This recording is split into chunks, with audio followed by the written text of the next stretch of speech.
வீட்டிலிருந்து வேலை செய்பவர்களுக்கான முக்கிய அறிவிப்பு. இலங்கை அதிபர் தேர்தல் இடைநிறுத்த கோரி மற்றொரு மனு தாக்கல். பாடசாலை மாணவர்கள் குறித்து பெற்றோருக்கு விடுக்கப்பட்டுள்ள எச்சரிக்கை. போலீஸ் மா அதிபர் வெளியிட்டுள்ள விசேட சுற்று நிருபம்.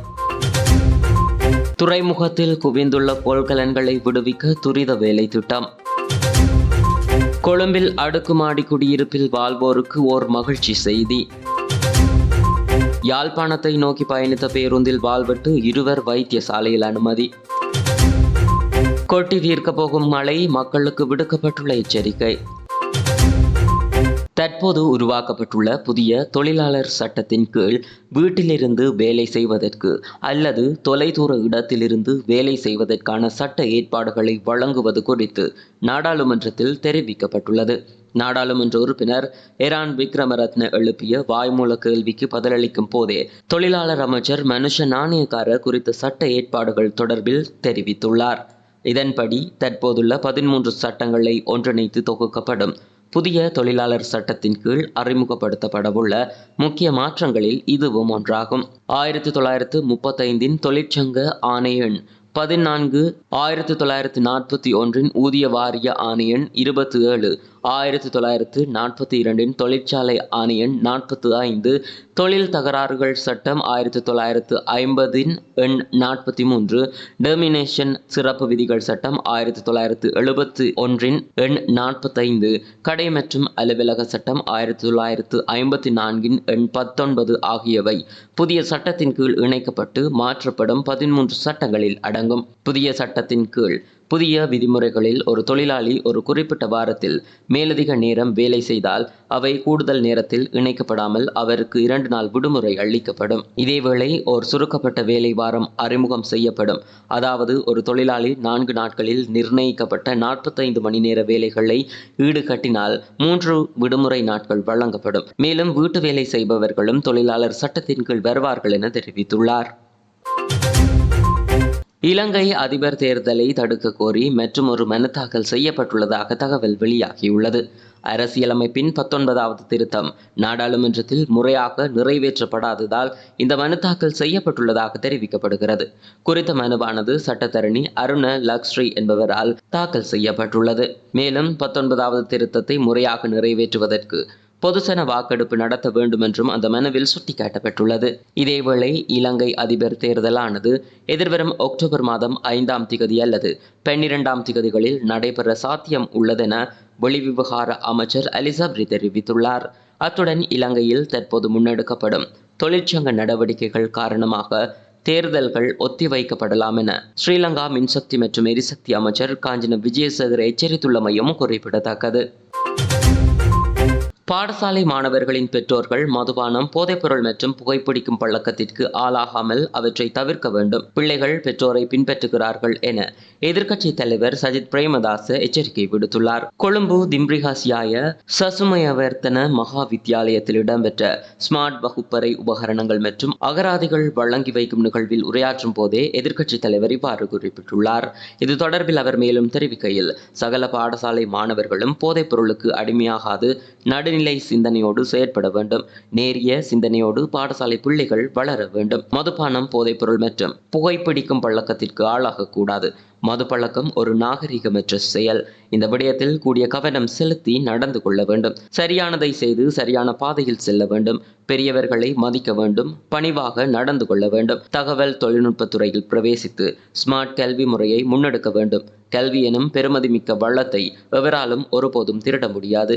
பிள்ளைகளுக்கு சிறந்த கல்வியையும் நல்ல நாகரிக வாழ்க்கையையும் அமைத்து கொடுக்க சகலரும் பொறுப்புடன் செயற்பட வேண்டும் என்று மக்கள் பொருளாதார ரீதியாகவும் சமூக ரீதியாகவும் வருமானம் ஈட்டும் வழிகளிலும் மீள முடியாத வகையில் சிரமங்களை எதிர்நோக்கி வருகிறார்கள். கஷ்டங்கள் நிறைந்த பெரும் அழுத்தங்களுக்கு மத்தியில் ஜீவித்து வருகிறார்கள்.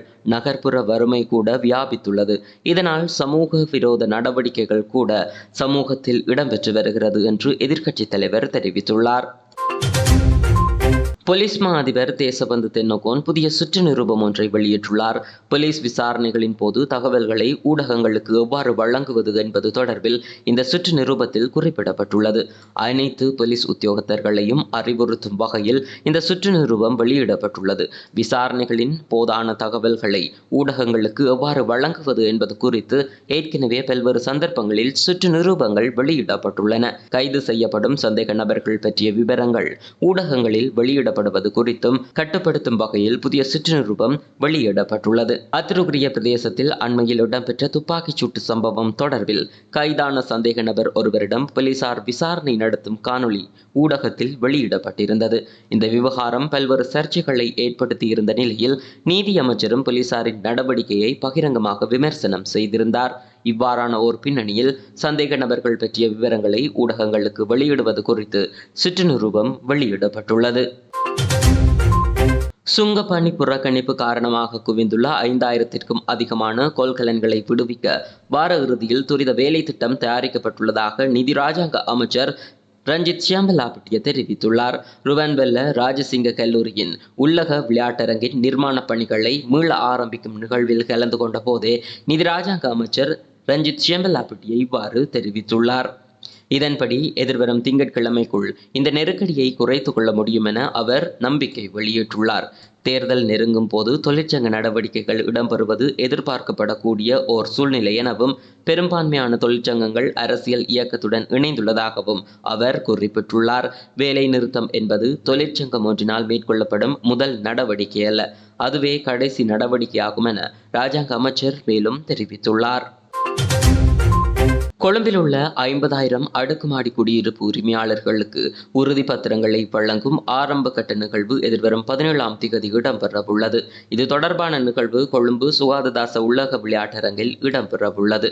மேலும் நகர அபிவிருத்தி அதிகார சபைக்கு சொந்தமான மிகுந்து செத்புர, சிறிசர உயன மற்றும் மெட்ரோ வீட்டு தொகுதிகளின் அடுக்குமாடி குடியிருப்பு உரிமையாளர்களுக்கும் தேசிய வீடமைப்பு அபிவிருத்தி அதிகார சபைக்கு உட்பட்ட வீட்டு தொகுதிகளில் வசிக்கும் சுமார் 1500 பேருக்கும் உறுதிப்பத்திரங்கள் வழங்கப்பட உள்ளன. இந்த உறுதிப்பத்திரங்களை வழங்குவதற்கு சட்டமா அதிபரிடம் ஆலோசனை நடத்தப்பட்டதாகவும் கூட்டு ஆதன முகாமைத்துவ அதிகார சபையின் சான்றிதழ் பெற்ற அனைத்து அடுக்குமாடி குடியிருப்புகளுக்கும் இந்த உறுதிப்பத்திரம் வழங்கப்பட உள்ளதாக அரசாங்கம் தெரிவித்துள்ளது. யாழ்ப்பாணம் அரியாலை பகுதியில் பேருந்தில் பயணித்த இருவர் பேருந்து சாரதி மீதும் பயணியொருவர் மீதும் வாள்வெட்டு தாக்குதல் நடத்தியுள்ளனர். குறித்த சம்பவம் யாழ்ப்பாணம் அரியாலை பகுதியில் இடம்பெற்றுள்ளது. எனினும் வாள்வெட்டு தாக்குதலில் ஈடுபட்ட இருவரும் அங்கிருந்து தப்பி சென்றுள்ளதாக காவல்துறையினர் தெரிவித்துள்ளனர்.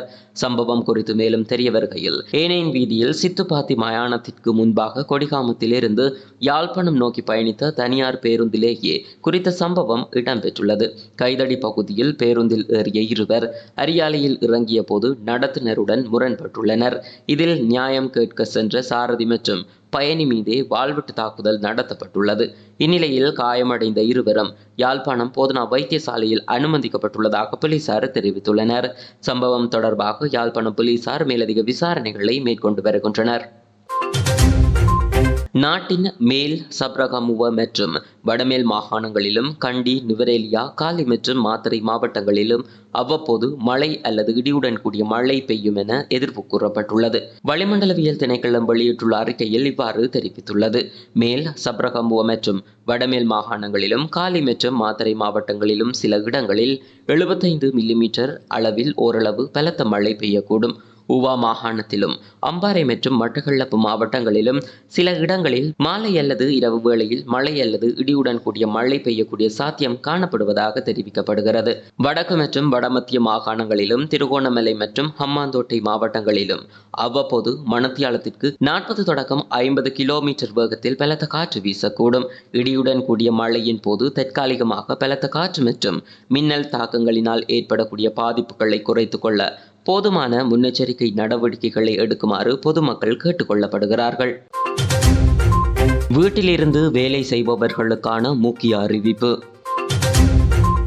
இலங்கை அதிபர் தேர்தல் இடைநிறுத்த கோரி மற்றொரு மனு தாக்கல்.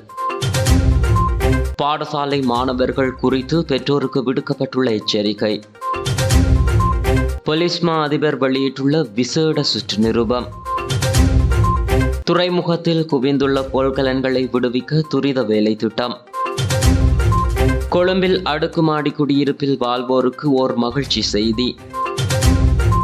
யாழ்ப்பாணத்தை நோக்கி பயணித்த பேருந்தில் வாழ்விட்டு 2 வைத்தியசாலையில் அனுமதி. கொட்டி தீர்க்கப் போகும் மழை, மக்களுக்கு விடுக்கப்பட்டுள்ள எச்சரிக்கை.